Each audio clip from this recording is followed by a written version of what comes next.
So, today I received a text message telling me to go check DreamDoll's page.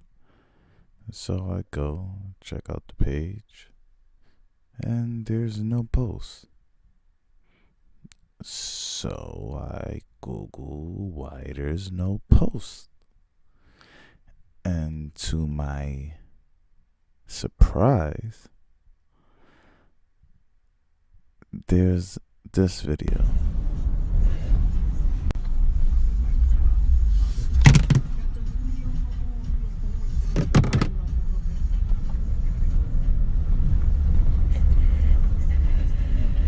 Yes, that video. So I'm like, what the fuck? Like, what the fuck happened? Why is she crying on social media when she knows that will be taken out of context and that will cause an investigation such as the one that's about to take place right now?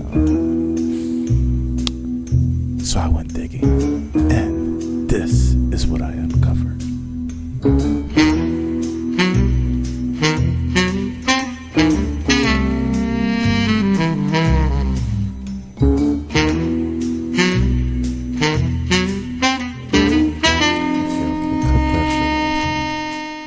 Well, if you don't know who DreamDoll is, she was actually a cast on the Bad Girls Club season 16 or some shit like that. She had a short stay there. She was kicked off after 1 week for bullying a girl named Kelly. Hey, wait a minute. Hey. Come on, Bambi. Wake up. Time to go home. Yo, you don't belong here, Bambi. Come on, Bambi. We need you out of here. I'm not going anywhere. Why not? You good girl. Why are you here? You're not a bad bitch. You're not gonna do nothing. I'm not gonna fight y'all. Yo. What is this? Kaylee, come on. Kaylee, you allow people to do that to you. I will never let nobody violate me on national television. Come on, let's go. It's time. It's your time. Quit acting like a crybaby, dude. Quit acting like Am I crying right now? bitch, yeah, damn near. Like, y'all should send her home just for acting like this. Does your foot hurt? Does your foot hurt? Kids, let this be a lesson to you all. Karma's as real as gravity. Fast forward 2 years and DreamDoll thought she escaped Kama Sutra's grasp and grasp, but no. With the delay of life in plastic tube and labels passing up on DreamDoll's tired, used, and abused aesthetic, she recently took to Instagram to try and muster up enough spiritual sympathy to maybe make her $20,000 advance she signed to DJ Self worth anything. But how did DreamDoll get to this point, you ask? Well, we have to go all the way back to Starlets. Yes, Starlets. DreamDoll was everyone's favorite stripper, or bartender, or whatever the fuck you want to say that shit is. But at the height of her popularity as a strip tender, DreamDoll was approached by DJ Self about signing basically her life away in a $20,000 5-album deal, which is horrible. But I guess he had to sign someone because Cardi B was no longer available, because at that point in time she was already starting to blow. Gangsta Bitch music was out, or Gangsta whatever music was out. Cardi B was doing her thing. So DJ Self had to find an alternative option, and he found that alternative option in DreamDoll. Now, as we would later find out, this 5-album, $20,000 would later become very, very, very detrimental to the growth of DreamDoll's career. Now, DreamDoll was known in Starlets for good things and for some bad things. She was known for stirring the pot in Starlets among strippers and bartenders, taking dollars that was designated to, land on the strippers and maybe make them some money to pay like their little rent and shit like that. And unfortunately, those dollars would ultimately end up in DreamDoll's bank account paying for her 2016 Matted Pink Jeep Wrangler, right? Hey, you all got bills, I guess. But this had become a problem in the stripping establishment known as Starlets, and one that DreamDoll's superiors and owners of the club would later say, hey, you can't be doing that. Tabby, having the Napoleon complex as she has, being that she's short, she says, you know what, fuck you managers, fuck everybody, and proceeded to really say, hey self, we need to push this thing, let's get this thing going, let's, start my career. So, coming off of Bad Girls Club and coming into a record deal, DreamDoll ultimately decides to sign with Gwinnett Entertainment. After signing with DJ Self, they quickly begin to go on a promo run. She's hosting Topic Time for the next 6 months before releasing her first single, Everything Nice, on September 6, 2017. Now, the reason for actually releasing Everything Nice and the timing of it was actually connected to the timing of DreamDoll's, I would like to say, album, just artist debut. She appeared on Lil Uzi's How to Talk on his Love Is Rage 2 album debut. It stemmed from a mixtape, but I guess that's how Atlantic wanted to set up the promo and marketing. Those guys are really good at their marketing. Shout out to Mike Kaiser and all the people over there. They're really good at marketing viral sensations. That's like their whole business model. They just recently signed the Yodeling Boy, I believe, and he has a pretty dope single that sounds like it's gonna be a hot hit as well. But yeah, so they released this single, Everything Nice, and pretty decent song, I would say. But their marketing strategy for the song was her relationship with the then very popular artist Lil Uzi. Lil Uzi Vert was riding very high on the release of his song XO Tour Life. So as this song was shooting up the charts and shit like that, DJ Self, the brilliant mastermind he is, and the Gwinnett Entertainment staff of 2 strippers that he fucking fucked, and decided to put them on payroll so he could travel with them as traveling escorts, because this is the same DJ who got into DJing to literally get girls. He fucking said he's seen 4 fucking people. The equipment, the turntables, everything. And he would go there DJing, then we'll go home, go change, whatever, and I would come with 4 of my friends. So at the end of the party, I would leave with 4 of my friends. But DJ Supreme would leave with 4 chicks. So I said, that's what I want to do. You understand? DJ Self, the brilliant mastermind he is, puts out this single, Everything Nice, and as he puts out the single, they begin to do what's known as a cross marketing strategy, but it mostly depends on popularity. So they feel like, okay, cool, we ride this relationship, right? We make this a relationship goals. Now that I think about it, this was sort of this is so funny. This is sort of the fucking fake ass version of Offset and Cardi B, right? And the irony of it is that Offset actually has beef with Lil Uzi, and Cardi B literally does not like DreamDoll because of the situation she had with Mariah Lynn and stuff like that.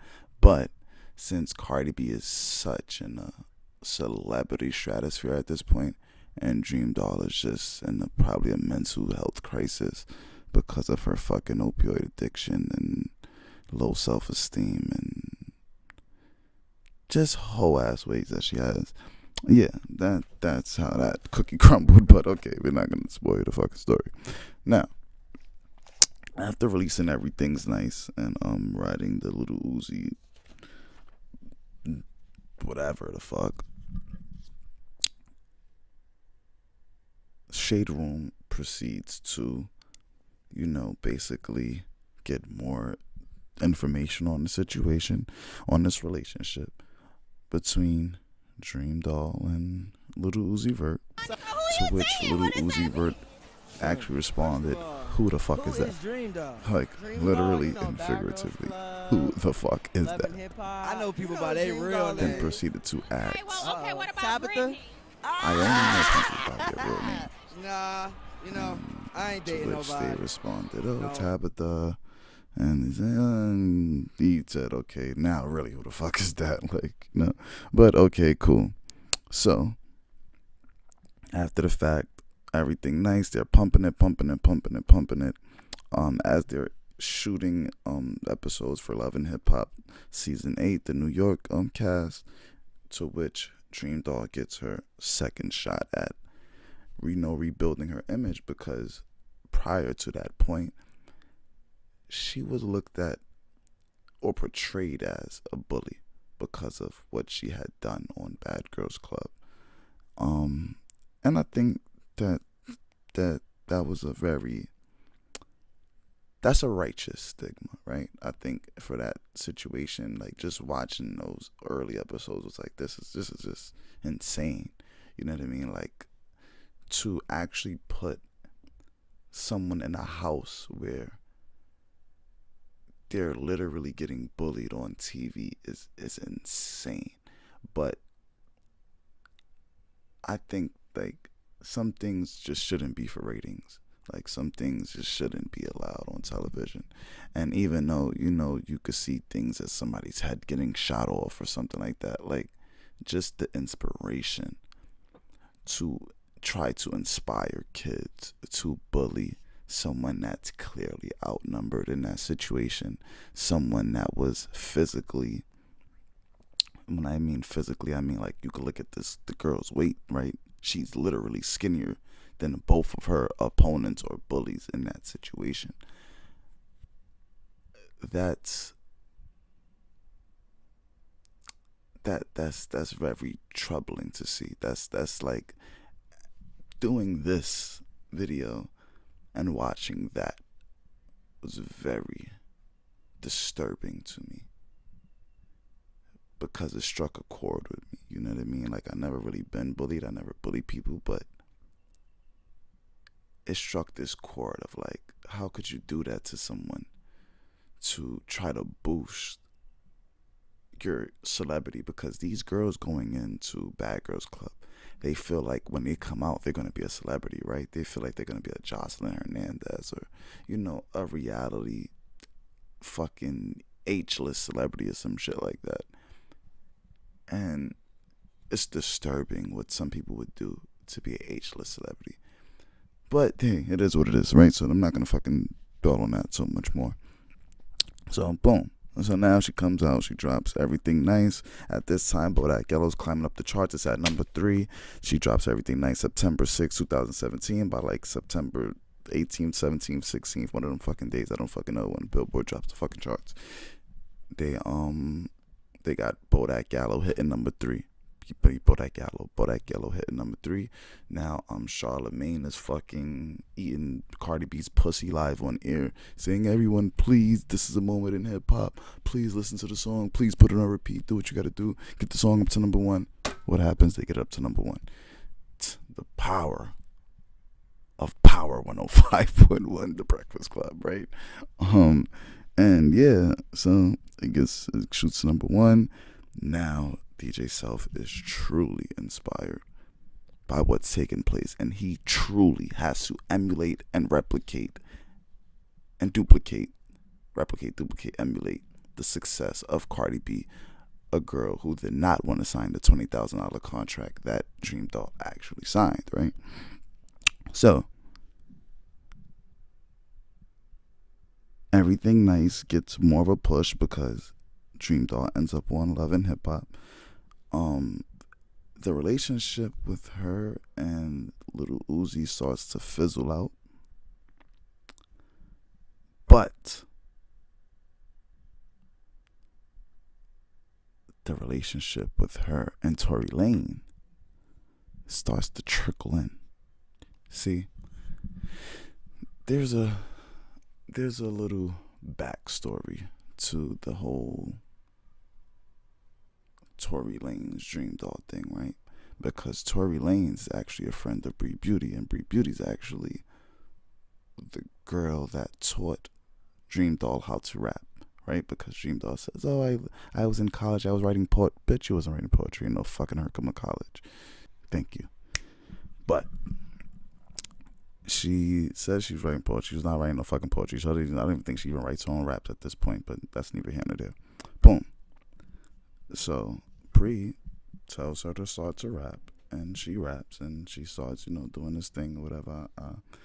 And there was a Bree used to open up for Tory Lanez, right? She lived in Tory Lanez's home, and she moved from Tory Lanez's home, from Tiana Taylor's home to Tory Lanez's home when Tiana Taylor got into a relationship. So Bree is a very talented individual, very, very, very talented individual, and that's one thing I could add. Very talented, known for writing some of the greatest lyrical ensembles as a female artist. In my personal opinion, in this day and age, one of the greatest female artists in this day and age, with respect to Rhapsody. But popularity sometimes outshines talent, especially in our day and age. So it is what it is, right? It's cool. But in the process of that, DreamDoll and Tory had a relationship, and they kept it under wraps and stuff like that, to which fucking Tory denies like a motherfucker. It is what it is. But yeah, so now it's like October-ish, November-ish, or whatever the case may be. In this process,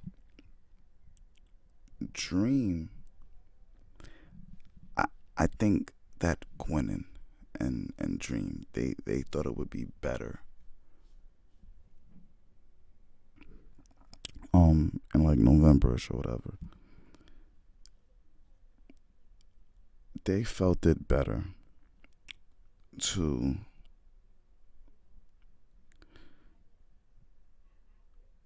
start taking Dream on this like press run, right? This little press release and things of that nature.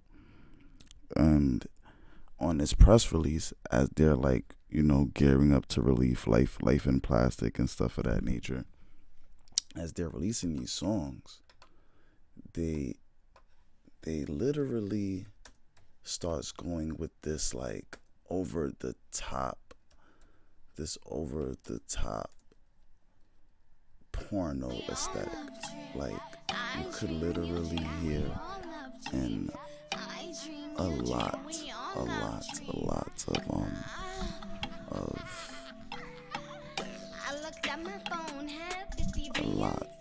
motherfucking DreamDoll songs, like a porno aesthetic to it. Like, it's almost as if like her and Cardi changed roles, right? Because in the strip club, and they actually work clubs together where they're in starlets. Cardi B was the stripper, DreamDoll was the bartender. But in the entertainment industry, it's almost as if DreamDoll is the stripper because her songs are just so vulgar. They're so out there. And Cardi B is the bartender because Cardi B, she does give you a glimpse into her sexual activities, but she also gives a glimpse into her life, other sides of her life, different sides of the world. Just a more covered up perspective, right? But still sexy. So when you go to a club, you see the bartender, they dance a little bit, but they're not showing titties. The strippers are showing the titties. You know what I mean? But the bartenders in New York City are making the money. Because, you know, when you're at the bar, they put the cutest girls there all around each other. It's a whole little setup into the whole thing or whatever. And it was actually like this little stripper versus bartenders petition that took place. And I honestly feel like DreamDoll had a very big part in bartenders becoming very disrespectful to the strippers. Because back in the Starlets days, Dream would actually, you know, take a lot of the money designated for strippers and then almost question these guys or interrogate these guys into saying, hey, that's for me or that's for her. And Dream is a very beautiful young lady, so, you know, that beauty will strike a guy as, hey, maybe she likes me, so that's for you, baby girl. And she's a very flirtatious girl. If you watch some of her interviews, it comes off very flirtatious. She knows how to, quote unquote, spin a simp, right? She knows how to make you feel like there's more there than what there actually is. You know what I mean? So, with that being said, November time comes around. Love and Hip Hop comes. They're on a promo run. She actually does like a 15 city tour, kind of in like the northeast region of America. And, you know, she's doing her thing. Things are starting to, like, you know, pick up, at least in her eyes, right? In her eyes, she believed things was picking up, but it wasn't. It was actually declining, and that was actually the highest that her career would ever be. Ever. So after this little 15 city tour, however much fucking cities it was, January rolls around, and now she's looking for that another everything nice, right? Everything better. She's looking for that song, for that track to, like, you know, put her over the edge, to get her out there. So her and Lou Got Cash, they record this song or whatever, like a Love Is Blind remake, because at the time, like, a lot of remakes was really, really doing the job for these new artists and stuff, right? You had the Wild Thoughts, you had a couple good songs coming out that was just remakes. It was like a cheat code.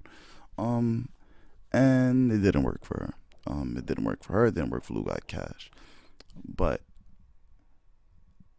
not only was her gimmick running low, because Cardi B was becoming more of a household name, and there was other female artists, Drizzy, Cash Doll, Sweetie, City Girls, Molly Brazy. There was a lot of female artists that was literally making great songs, and they literally knew how to rap. They was writing their own stuff, and they wasn't just selling sex. They actually was making great music. Like, you know, sexuality was a part of the music. It was a part of the artistry, but it wasn't just based on sex, right? You know what I mean? Like, and I would like for you to listen to this "We All Love Dream" song, and it's like, are you fucking rapping, or are you just fucking sucking DJ Self's dick in the studio? Like, what the fuck is going on here? Like, you know what I mean? Like, who's recording this shit? Like, I know that fucking engineer must have a really hard time sitting through this bullshit. You fucking indentured servant to a $20,000 record deal for 5 albums. The fuck? Did you get $4,000 an album? But that's neither here nor there. So, fast forward, 2018, March comes around, and she truly believes in her heart that Life in Plastic 2 is going to drop. But it will never see the light of day. And DJ Self is telling her, okay, we're going to go to a major. You have this is the height of your career. This is the height of it. Like, you just did a little tour. You went to try to get a buzz, get your name up, been on this like little radio run. Like, this is the height of where we could go with the money that I have as DJ Self. So now let's get you into a better 360 deal, which is a Mercer 360 deal, but let's try to get you a deal where we could get these labels pumping money into you. Unfortunately, this is when reality set in.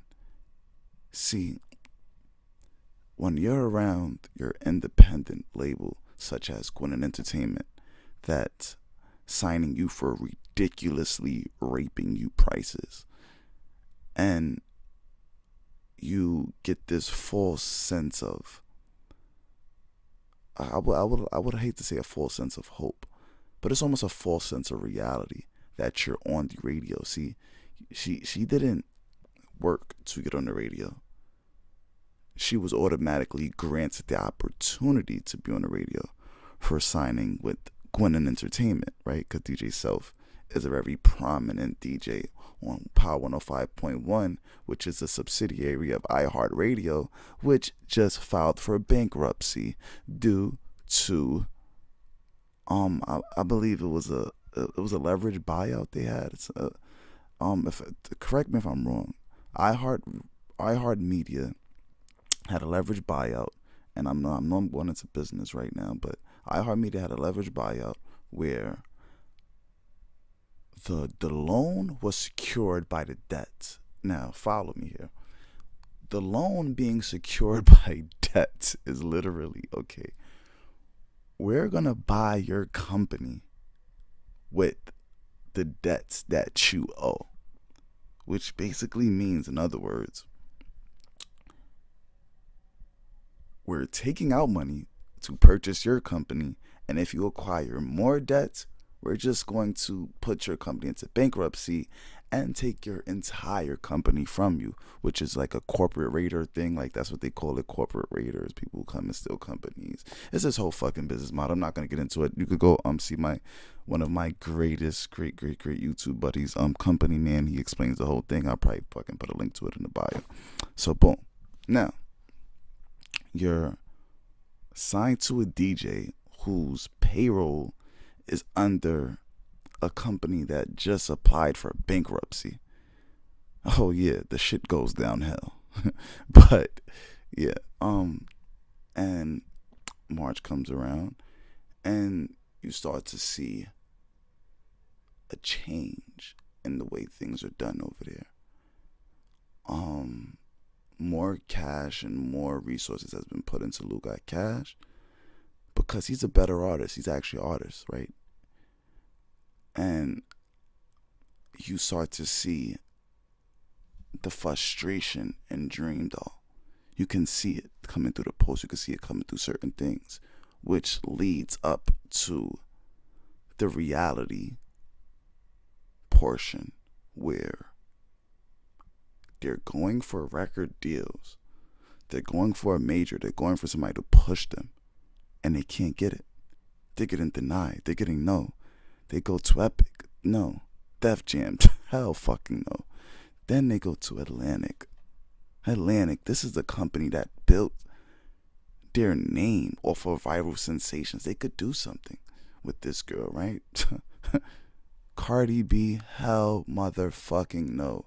This bitch violated Lynn. This bitch was a bully. I remember her in Starlets taking strippers' money. The Roosters have come back to roost, baby girl.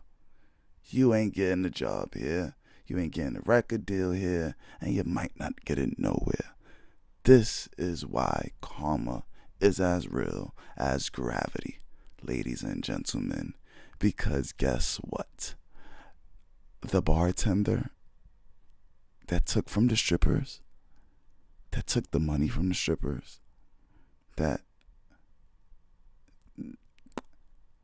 basically single-handedly started the stripper versus bartender conversation, tries to go and get a job at a company that, come on, let's keep it real. Cardi B is keeping the lights on over there for the rest of the 2018. Yes. Privacy, invasion of privacy is keeping the lights on over there. Bodak Yellow is keeping the lights on over there. My Drip, I don't know if that's going to keep the lights on over there. But guess what? I Like It Like That. That's definitely keeping the lights on over there. She has records. She got hits on that album. She's battling the biggest female hip-hop act in hip-hop history. One of the biggest females. Yeah, Nicki Minaj, yes. That's Cardi B versus Nicki.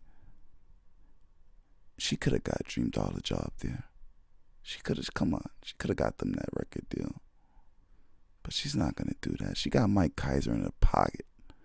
Mike Kaiser is a guy that's very smart, very in tune with the streets, knows what's bubbling, knows what's juggling, knows what's going on. He could have signed that girl, but he's not going to sign you. And that's where the crying post comes from. Because at that moment, she realized all the corners she cut, all the bridges she burned to get to this moment she's at right now has finally come back to bite her in the ass. And guess what? It's only the beginning. It's only the beginning, DreamDoll. It's only the beginning. Your career is over. Thank you for watching my first video. Welcome to the IBS YouTube channel. I would like to say, subscribe, like, if you like the shit, like it, subscribe. If you don't like it, I don't fucking know, who gives a fuck.